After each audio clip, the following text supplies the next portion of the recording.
Voici les raisons pour lesquelles en Afrique, les gens meurent en cascade du paludisme et des fièvres typhoïdes. Dans cette vidéo, je vais vous donner une recette exceptionnelle qui marche à 100 000% et qui neutralise avec succès le paludisme et la fièvre typhoïde.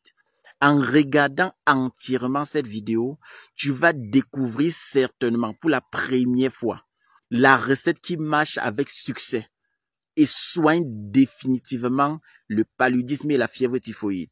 J'avais fait une vidéo où j'expliquais aux gens le mécanisme de la typhoïde et du palu. Parce qu'avant de soigner chaque pathologie, il faut déjà au préalable connaître ses manifestations et savoir pourquoi les gens ne parviennent pas à trouver le médicament exact pour ces problèmes. Le palu, les germes du palu et de la fièvre dans le corps agissent presque de la même façon.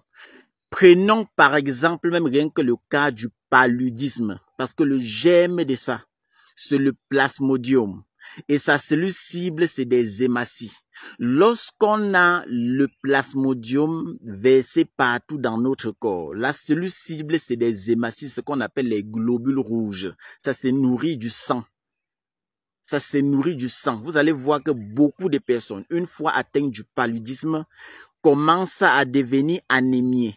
Les gens prescrivent les médicaments pour tuer le germe, mais ils oublient que le taux d'hémoglobine a baissé, il faut remonter. Voilà où ça crée problème.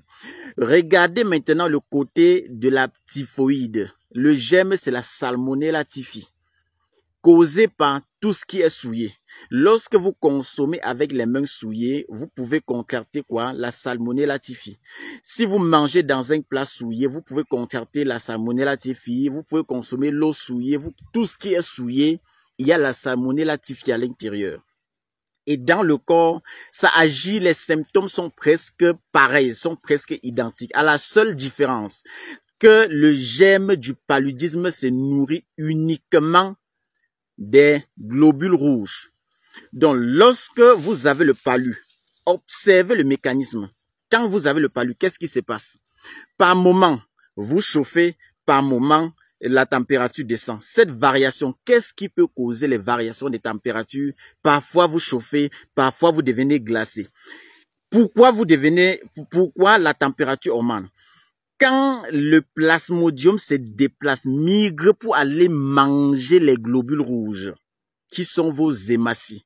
Quand ça commence à manger, la température va augmenter. J'aime expliquer mes choses de façon terre à terre. Je vous dis une vérité, j'aime expliquer mes choses de façon terre à terre. Parce que parfois, quand vous utilisez les gros mots, vous pensez peut-être que ceux qui sont dans les grosses voitures la maîtrisent tous ces gros mots-là. Ils n'ont même pas le temps de lire les gros mots parce que les affaires prennent déjà beaucoup de temps pour qu'ils passent le temps à enregistrer les gros mots dans leur tête comme s'ils étaient la rousse. Ils n'ont pas le temps pour ça. Raison pour laquelle j'explique les choses simplement. Pour permettre même aux grands hommes d'affaires là d'écouter facilement leurs problèmes et de prendre la solution efficacement et gérer ce problème définitivement. Quand vous avez quand le germe est dans votre corps, sa cellule cible c'est des hématies, les globules rouges que vous avez en vous. Lorsque le plasmodium commence à attaquer vos hématies, quand ça commence à attaquer vos hématies, la température va augmenter parce que c'est en train de concasser vos globules rouges. Maintenant, il y a une distance entre des hématies. Le temps que le plasmodium va migrer pour aller chercher d'autres hématies à concasser, la température va descendre. Vous allez voir que tous ceux qui ont le palu, à un moment donné, la température va grimper, à un moment donné, ça va descendre. Dans cette vidéo, en aidant cette personne qui demande, la personne est en train de dire, merci beaucoup docteur, s'il vous plaît, je veux aussi pour la fièvre typhoïde. En aidant cette personne, je vais aider des millions de personnes dans le monde entier qui souffrent du même problème et qui veulent savoir exactement un médicament approprié qui doit soigner efficacement et sortir le patient de ce mal définitivement. Premièrement, voici les astuces que vous allez utiliser. Parce que dans les astuces qu'on doit vous donner, il y a ce qui doit neutraliser le germe Et en deuxième point, ce qui doit redonner, augmenter votre taux d'hémoglobine, votre taux de sang dans le corps. Voici la première chose à utiliser. Vous connaissez certainement ceci. La première plante, c'est ça. Il y a plusieurs variétés d'Artemisia. Mais ça, c'est Artemisia afra. Voici ça. Ça, c'est Artemisia afra. L'Artemisia afra que vous voyez cela, ça a 19 principes actifs. Donc, ça a 19 métabolismes secondaires qui peuvent agir. Donc, 19 soldats qui peuvent entourer vos germes là dans le corps et bombarder. Donc, voici 19 soldats qui vont intervenir. L'Artemisia que vous voyez cela.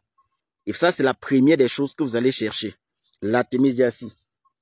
En deuxième point, vous me cherchez ceci. Vous me cherchez ça. Deuxième point, vous allez chercher ça. On appelle le MACEP. Regardez bien. On appelle ça le MACEP. Voilà ça. Deuxième plante, c'est le MACEP. Que vous voyez là. Tout le monde connaît le MACEP-ci. Tout le monde connaît le MACEP. Voilà ça. En troisième point maintenant, regardez. Ça, c'est une plante du citron. Ça, c'est le citronnier. Regardez bien, ça, c'est le citronnier. Je prends ceci parce que sa teneur en vitamine C est trop élevée. Vous comprenez? Et étant donné que sa teneur en vitamine C est élevée, ça va facilement neutraliser. En associant ceci avec l'Artemisia, en associant ceci avec le MACEP, c'est encore très efficace. Donc, si on met le MACEP sans mettre ceci, sans mettre les feuilles de citron, ça ne doit pas donner. Vous cherchez ceci, les feuilles de citron, vous cherchez le MACEP, voilà ça. Et puis, vous cherchez l'Artemisia.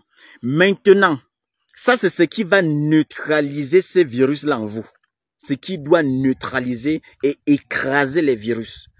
Pour remonter le taux du sang dans votre corps. Parce que quand vous finissez le traitement, il y a les gens qui disent que ouais, je suis toujours faible, je me sens toujours faible. En Afrique, on a tellement de plantes qu'on peut utiliser pour se soigner. Mais sauf que les gens neutralisent que le virus, on laisse le patient dans la nature, c'est pas là avec son corps faible. Plus on devient faible, on devient sensible à d'autres pathologies. Vous comprenez, non? Maintenant, il faut remonter le taux du sang pour que le patient soit équilibré dans toutes ses dimensions. C'est en ce moment-là que la plante ici intervient. La plante ici. La plante ici. C'est en ce moment-là que la plante ici intervient. Ça là. Voilà la plante, la Périlla bicolore, ce qu'on appelle rouge d'un côté. C'est une plante qui est rouge d'un côté. Voilà ça. Vous voyez comment un côté est rouge. Attendez, je vais récolter une feuille, vous allez voir. Voilà ça. Hein? Regardez, l'autre côté est rouge et l'autre côté est vert. Vous voyez? C'est ça qu'on appelle rouge d'un côté. Le nom scientifique, c'est Périlla bicolore. Je vous assure, prenez quelqu'un qui a eu ce problème. Paludisme, fièvre, typhoïde, pendant 60 ans. Qu'on monte, qu'on descende. Le monsieur là ou bien la dame là doit guérir.